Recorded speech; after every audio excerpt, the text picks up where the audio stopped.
Alrighty, so now it's time to start piecing this game together by creating a spawn manager. A spawn manager is just going to be an empty game object that is basically going to have a script on it that controls the spawning of our enemy ship as well as all of our power-ups. It's also going to hold game logic that controls the rules for how often to spawn things. So for example, we might want to spawn our shield every 5 to 10 seconds, our triple shot every 12 to 15 seconds, and our speed boost every, say, whatever seconds. Doesn't really matter. You'll be able to customize it yourself.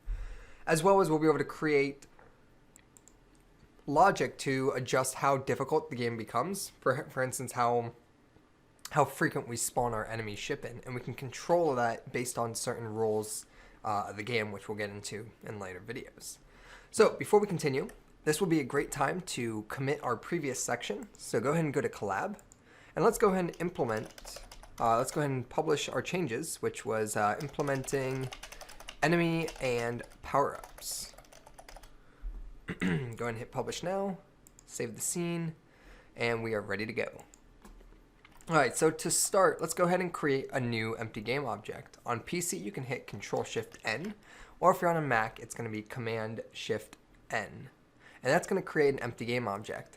You can also create an empty game object by going to the hierarchy, create empty. Let's go ahead and rename this to spawn manager. And this is just going to be an empty game object that's going to hold our spawn manager script. Okay, so we have our spawn manager script, we have our spawn manager game object. Let's go ahead and create a new script. We'll call it spawn manager.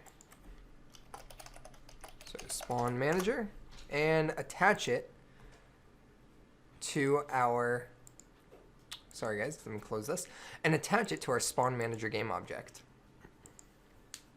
So as you can see here, spawn manager drops on there. Okay, so we have the basis for setting up our spawn manager. We have a game object to represent the manager. It doesn't do anything, it's just an invisible object that houses our spawn manager so that we can create the logic to start spawning things in our game. Now, what's the functionality of a spawn manager? A spawn manager, its job is to spawn things. Well, how does it know what to spawn, right? So we're going to have game object variables that we're going to have game object variables to represent the items we're spawning. So for example, we'll have a variable for our enemy ship. So here we'll have a private game object, and we'll call it enemy ship prefab. And then we'll also have game object variables for our power-ups. Now, instead of having 3 individual game object variables for our power-ups, because we have 3 different power-ups, we can just have an array of game objects that represent all of the power-ups. So to create an array, we can go ahead and say private game object, and to create an array, we use the square bracket syntax. And an array is just a fixed list of items. So for example, we're going to go ahead and type here private game object array, and then we'll go ahead and give it a name. So we're going to call it power-ups. And we can just go ahead and close it off like that.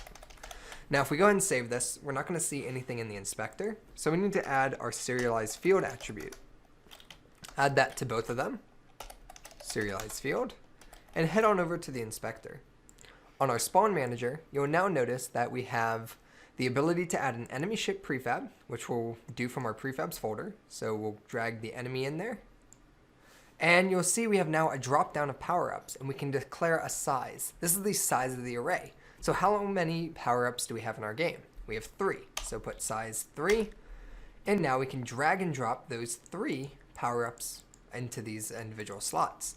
So for instance, for 0, we'll go ahead and make that the speed boost, or we'll make that the triple shot, since that was the first one we created. Oops. So here you're going to take your triple shot power-up, put in element 0. In element 1, we'll go ahead and put our speed boost. And then in element 2, we'll pop in the shield. Okay, so save your scene, and now our spawn manager knows about the objects it needs to spawn. So how do we access the array of items? When working with an array, you access elements of the array using the subset of the subset index. So for example, we have 3 power-ups in that array. If I want the first array, I can access it by sub-0. So I say power-ups, brackets for the array syntax, and then I can put 0. That 0 is going to get the first element of the array, which is our triple shot. If I wanted the speed boost, I would put a 1, and if I wanted the shields, I would put a 2. So that's how we're going to be spawning these into the game based on certain logic. So in the next video, we'll look at creating logic to indefinitely spawn while the game is running, and we'll also determine time rates for our different power-ups.